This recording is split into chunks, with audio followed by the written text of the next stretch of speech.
तो दोस्तों, इस साल भारत एक के बाद एक नया रिकॉर्ड तोड़ता जा रहा है और यकीन मानिए, ये भारतीय इतिहास का एक बहुत ही गौरवशाली और भावुक पल है जो आज के पहले भारत को कभी नहीं मिला।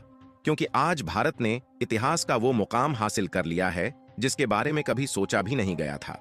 दरअसल खबर निकल कर आ चुकी है कि भारत ने इतिहास के सभी रिकॉर्ड को तोड़ते हुए पिछले एक हफ्ते में 12.5 बिलियन की बढ़ोतरी करते हुए पहली बार विदेशी मुद्रा भंडार को $700 बिलियन के ऊपर पहुंचा दिया है। और एग्जैक्टली बात करें तो भारत की विदेशी मुद्रा भंडार लगभग $705 बिलियन पहुंच चुकी है। और यकीन मानिए दोस्तों, ये भारत के इतिहास का इतना गौरवशाली पल है कि इस खबर से न सिर्फ भारत में खुशियां छाई हुई हैं, बल्कि विदेशी मीडिया की भी नजर भारत के विदेशी मुद्रा भंडार पर पहुंच चुकी है। क्योंकि न केवल भारत ने विदेशी मुद्रा भंडार को $700 बिलियन के ऊपर पहुंचाकर एक नया मुकाम हासिल किया है, बल्कि बताया जा रहा है कि इसके साथ साथ भारत दुनिया का चौथा ऐसा देश बन गया है जिसका विदेशी मुद्रा भंडार $700 बिलियन के ऊपर है। केवल यही एक खुशखबरी नहीं है जो पिछले हफ्ते निकल कर आई है, बल्कि कुछ और खुशखबरी आपको इस वीडियो में बताने वाले हैं। और साथ ही आपको यह भी बताएंगे कि भारत ने इतने कम समय में आखिर इतना सब कुछ कैसे किया। लेकिन आगे बढ़ने से पहले इस वीडियो को एक लाइक करके चैनल को सब्सक्राइब जरूर कर लीजिए, क्योंकि यह आपके लिए 1 सेकंड का काम है, लेकिन इससे हमारी काफी बड़ी मदद होती है।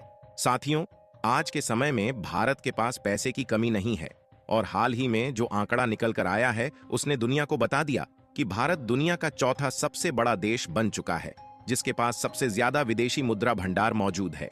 केवल चीन, जापान और स्विट्जरलैंड, यही 3 ऐसे देश हैं जो कि विदेशी मुद्रा भंडार के मामले में भारत से आगे हैं। लेकिन कुछ ही महीनों में बहुत जल्द वह समय आने वाला है जब हम स्विट्जरलैंड को भी पीछे छोड़ देंगे। यानी कि हमने ब्रिटेन, रूस और फ्रांस के साथ साथ सऊदी अरब और यूरोप के बड़े बड़े देशों को पीछे छोड़ दिया है, जिनकी गिनती अमीर देशों में की जाती है। लेकिन यह सुनने में जितना आसान लग रहा है, भारत के लिए इस मुकाम तक पहुंचना उतना भी आसान नहीं था। और इसके पीछे की जो असल कहानी है वह शायद ही आपको मालूम होगी। दरअसल आज से ज्यादा दिन पहले की बात नहीं है, बल्कि आज से लगभग 30 साल पहले साल 1991 में भारत इतनी ज्यादा दयनीय स्थिति में आ गया था कि जिस तरीके से आज बांग्लादेश और पाकिस्तान के हालात हैं, इसी तरीके से भारत के भी हालात पूरी तरह से बिगड़ चुके थे और भारत भी कर्ज में डूब चुका था। यानी कि साल 1991 का समय भारतीय अर्थव्यवस्था के लिए एक बहुत कठिन दौर था।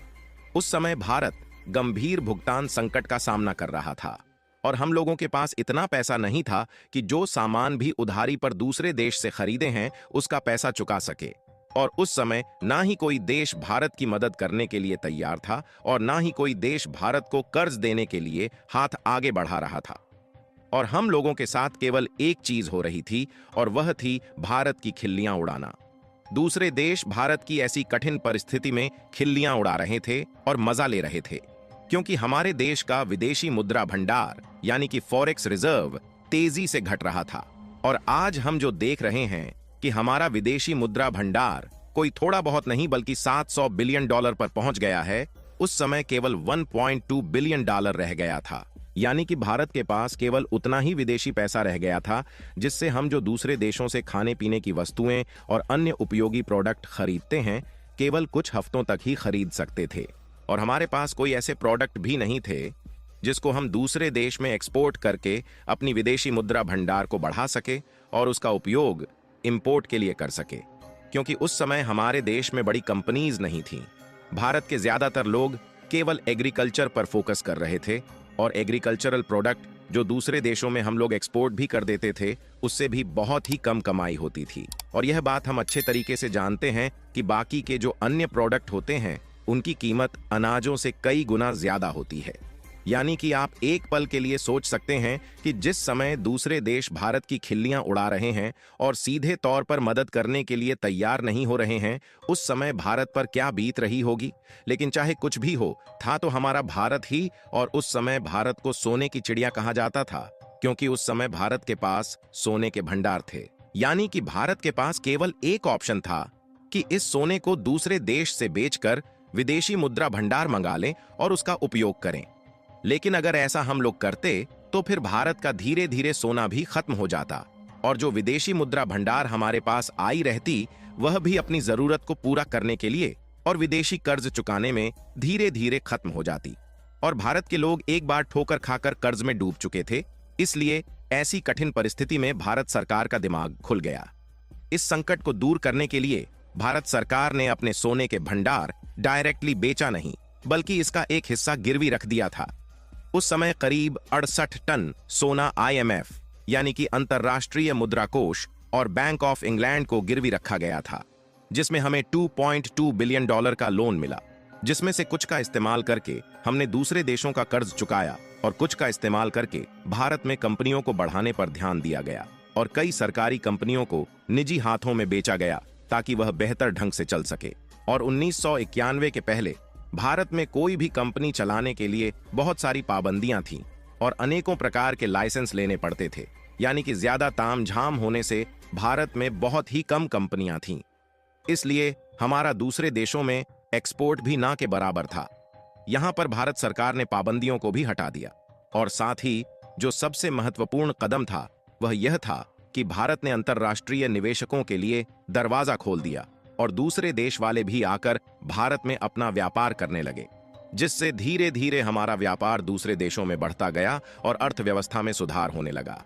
आज साल 2024 का समय बीत रहा है और हम सभी परिस्थितियों से लड़ते हुए अपने विदेशी मुद्रा भंडार को फर्श से अर्श तक यानी $705 बिलियन से भी अधिक पहुंचा चुके हैं। और आज भारत इतना ज्यादा कैपेबल हो गया है कि कई देशों को लोन भी दे सकता है।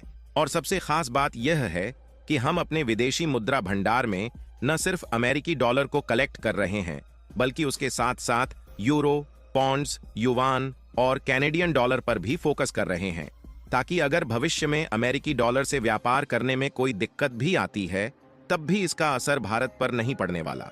और इससे भी ज्यादा reserve bank of India gold को कलेक्ट करने पर फोकस कर रही है।